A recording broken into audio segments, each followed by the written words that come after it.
व्यायाम सर्वदा पथ्य अर्थात व्यायाम सदैव स्वास्थ्यप्रद होता है। प्यारे बच्चों, हमें रोज कुछ न कुछ एक्सरसाइज जरूर करना चाहिए। सर्वेभ्यो नमो नमः। प्रिय विद्यार्थियों, आज के इस वीडियो में 10वीं कक्षा के तृतीय पाठ व्यायाम सर्वदा पथ्य के 9वें, 10वें और 11वें श्लोकों की चर्चा करने जा रहा हूँ। तो आइए देखते हैं 9वां श्लोक। सर्वेष्वेतु स्वहरः पुंभिरात्महितैषिभिः बलस्यार्धेन कर्तव्यो व्यायामो हन्त्यतोऽन्यथा। आइए इसमें सबसे पहले संधि विच्छेद वाले शब्दों को देखते हैं। सर्वेष्वेतु स्वहरः, सर्वेषु प्लस ऋतुषु, ऊ को वह हो जाएगा यण संधि के नियम से। ऊ के बाद कोई भी अन्य स्वर आता है तो ऊ को वह हो जाएगा। तो सर्वेश्व और री की मात्रा नीचे री, सर्वेश्वेरी। ऋतुषु प्लस अहरः, तो यहाँ पे भी ऊ को वह हो जाएगा तो ये बन जाएगा सर्वेष्वेतु स्वहरः। पुंभिरात्महितैषिभिः, पुंभिः प्लस आत्महितैषिभिः। पुंभि यहाँ पे पुमान शब्द है, तृतीया व्यक्ति बहुवचन। पुमान, पुमांसो, पुमांसः, पुमांसम, पुमांसो, पुंसः, पुंसा, पुंभ्याम, पुंभि। पुंभि का मतलब हो गया मनुष्यों के द्वारा।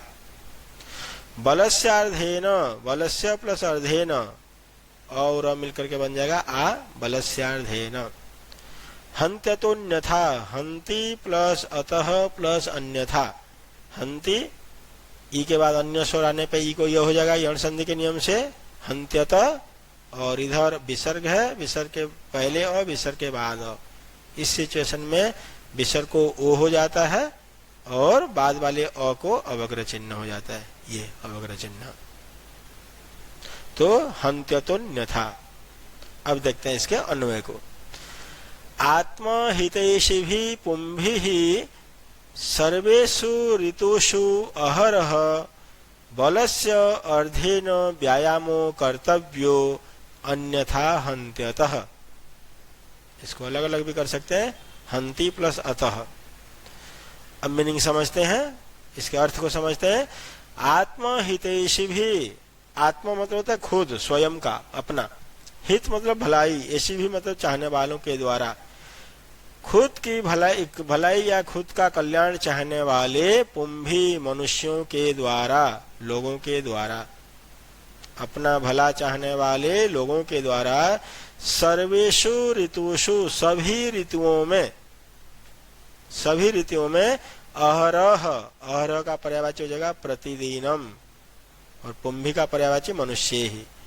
तो आत्म कल्याण चाहने वाले मनुष्यों के द्वारा सभी ऋतुओं में प्रतिदिन बलस्य अर्धेन, अर्धेन बलस्य, आधे बल से व्यायामो कर्तव्य, व्यायाम करना चाहिए। आधी शक्ति से व्यायाम करना चाहिए, पूरी शक्ति नहीं, आधी शक्ति से, आधी ताकत से। और नहीं तो अन्यथा, अन्यथा मतलब नहीं तो अदरवाइज हन्त्यतः, हन्त्यतः, हन्ति अर्थात विनाश हो जाता है, नुकसान हो जाता है, लाभ के जगह पे हानि हो जाती है।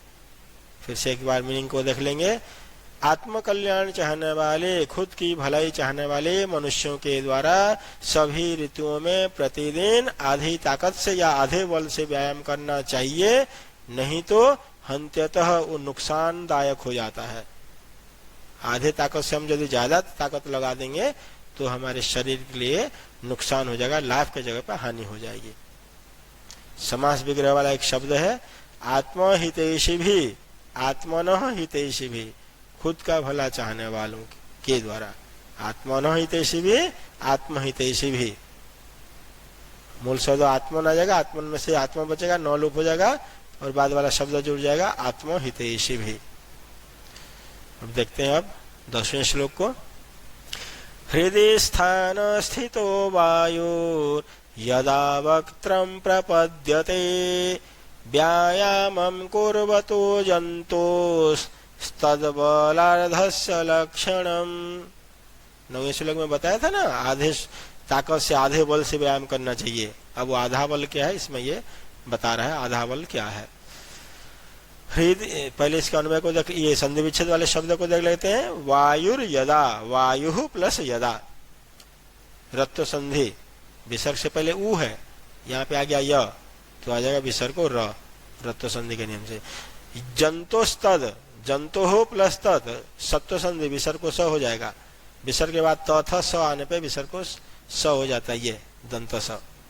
बलार्धस्य, बल प्लस अर्धस्य, दीर्घ संधि, इधर अ इधर अ, दोनों मिलकर के बन जाएगा आ, बलार्धस्य।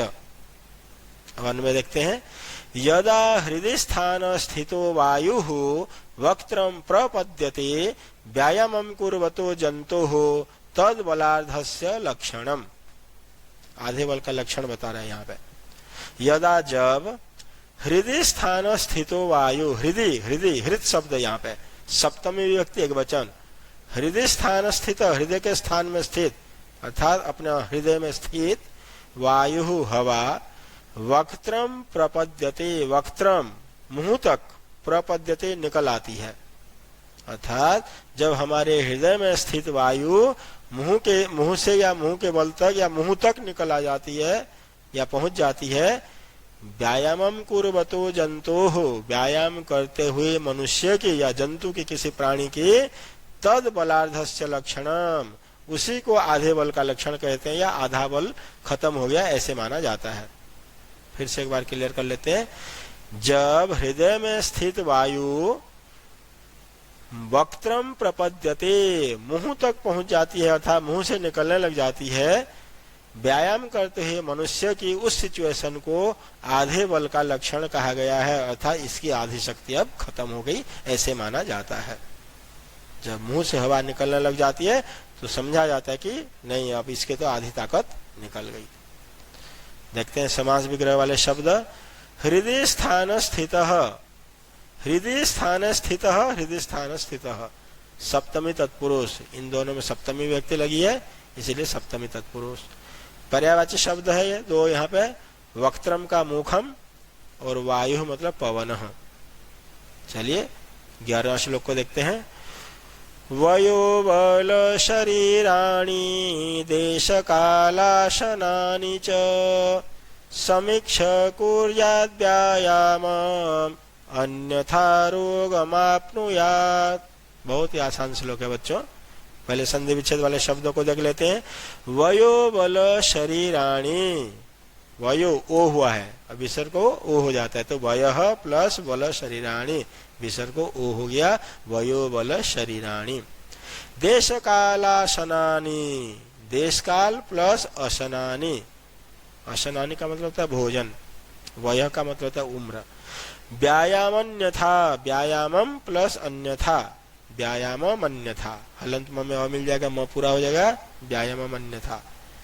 रोगम आपनुयात, रोगम प्लस आपनुयात, हलंत में आ मिल जाएगा, मां बन जाएगा, तो रोगम आपनुयात। अब देखते हैं अन्वय को। वयो बल शरीराणि देश कालाशनानि च समीक्ष्य च व्यायामम कुर्यात् अन्यथा रोगम आपनुयात। मीनिंग को समझते हैं। वयः, वय मतलब उम्र, एज, आयु।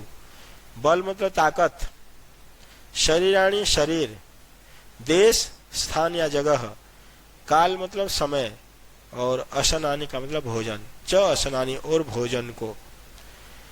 उम्र, ताकत, शरीर, स्थान, समय और भोजन को देखकर, समीक्ष का पर्यायवाची हो जाएगा दृष्टवा, देखकर। अशनानि का पर्यायवाची हो जाएगा भोजनानि, और वयः का पर्यायवाची हो जाएगा आयु। तीन पर्यायवाची शब्द मैंने यहाँ बताया। वयः मतलब आयु, अशनानि मतलब भोजनानि, समीक्ष मतलब दृष्टवा। अब देखते हैं इसके पूरे मीनिंग को। उम्र, बल अर्थात ताकत, शरीर, स्थान, काल और भोजन को देखकर व्यायामम कुर्यात्, व्यायाम करना चाहिए। अन्यथा नहीं तो, अदरवाइज रोगम आपनुयात्, रोग को प्राप्त हो जाओगे, अर्थात रोगी बन जाओगे, बीमार पड़ जाओगे। अब कैसे? जैसे वयः उम्र है, उम्र मान लीजिए किसी की उम्र बहुत कम है, कम एज का है, या फिर किसी की उम्र बहुत ज़्यादा है। अब बहुत छोटे से बालक को यदि हम 100 मीटर दौड़ाने की जगह पर यदि 1 किलोमीटर दौड़ा देंगे तो लाभ की जगह पर हानि हो जाएगी। बल, अब कोई कमजोर ताकत वाला है, किसी की जो है ना शक्ति ज्यादा नहीं है, उसे भी ज्यादा व्यायाम करा देंगे तो भी जो वो बीमार हो जाएगा। शरीराणी, किसी का शरीर कमजोर है तो शरीर को देख करके ही व्यायाम करना चाहिए। देश, अच्छे स्थान पे शुद्ध जगह पे करना चाहिए, ये नहीं कि कहीं पे गंदगी से भरा हुआ है, गंदी हवा आ रही है, उस जगह पे व्यायाम नहीं करना चाहिए। काल मतलब समय, समय के अनुसार व्यायाम करना चाहिए, सुबह शाम व्यायाम करना चाहिए। ये नहीं कि खाना खा लिए और उसी समय व्यायाम करने लग जाएंगे तो वहां पे भी लाभ के जगह पे हानि हो जाएगी। और अशनानी, भोजन को भी देखकर, अब इतने ज्यादा व्यायाम कर लेंगे और खाने के लिए घर पे कुछ होगा ही नहीं, कोई पौष्टिक भोजन नहीं मिलेगा तो भी लाभ के जगह पे हानि हो जाएगी। इसीलिए कवि कह रहा है उम्र, बल, शरीर, स्थान, काल और भोजन को देखकर व्यायाम करना चाहिए, अन्यथा नहीं तो रोगम आपनुयात, रोग को प्राप्त हो जाएगा, अर्थात रोगी बन जाओगे, बीमार हो जाओगे। समासः विग्रह हुआ। अब इसमें कुछ समास और विग्रह वाले शब्द ही हैं, दिए हैं, इनको देखते हैं। वयोबल शरीराणि, ये समस्त पद है, जब शब्दों को मिला देते हैं वो समस्त पद कहलाता है, अलग अलग करते हैं तो विग्रह। तो वयः च बलम च शरीरम च, तो ये सबको जब जोड़ देंगे तब बनेगा वयोबल शरीराणि। अब कैसे बनेगा, इतरेतर द्वंद्व समास का नियम है, समास प्रकरण में पूरा डिटेल में फिर व्याख्या करूंगा, थोड़ा सा यहाँ वैसे बता दे रहा हूं मैं। जैसे इतरेतर द्वंद्व में क्या होता है, सारे के सारे शब्द एक दूसरे शब्द से जुड़े हुए रहते हैं और सभी पदों की समान वैल्यू रहती है, और जो समस्त पद बनता है, जैसे यहाँ पे शरीराणि, अंतिम शब्द शरीर है, नपुंसक लिंग है, तो टोटल शब्द 3 से अधिक होते ही 1, 2 और 3, ये 3 से ज्यादा, 3 या 3 से ज्यादा होती है, समस्त पद बहुवचन बन जाएगा। और वो अंतिम शब्द के लिंग के अनुसार, शरीर नपुंसक लिंग है इसलिए शरीरम, शरीरे, शरीराणि। अगर 2 शब्द रहेंगे तो द्विवचन बनेगा, एक शब्द का तो समास बनता ही नहीं है।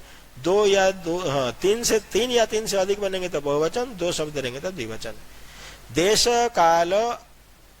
काला शनानी, अब यहाँ पे कितने शब्द है, देश, काल, अशन, 3 शब्द है। तो देशः पुल्लिंग देश च, कालः च, अशनम च, तो इनको जब मिला देंगे बनेगा, अशन शब्द नपुंसक लिंग है इसलिए देश काला शनानी, संधि होकर के फिर बहुवचन, काल और अशन का मिल जाएगा, काल में ल में अ, इधर अ मिल करके आ, तो देश काला शनानी। पर्यायवाची शब्द देख लेते हैं। वयः मतलब आयु, कालः मतलब समय, अशनानी भोजनानी, और समीक्ष का पर्यायवाची हो जाएगा दृष्टवा। तो प्यारे बच्चों, इस तरह से हमारा ये तीसरा चैप्टर आज कंप्लीट हुआ। अगले वीडियो में मैं आपके सामने इसके क्वेश्चन आंसर को लेकर के, प्रश्नोत्तर को लेकर के अगला वीडियो बनाऊंगा। तब तक के लिए धन्यवाद, थैंक यू, नमो नमः।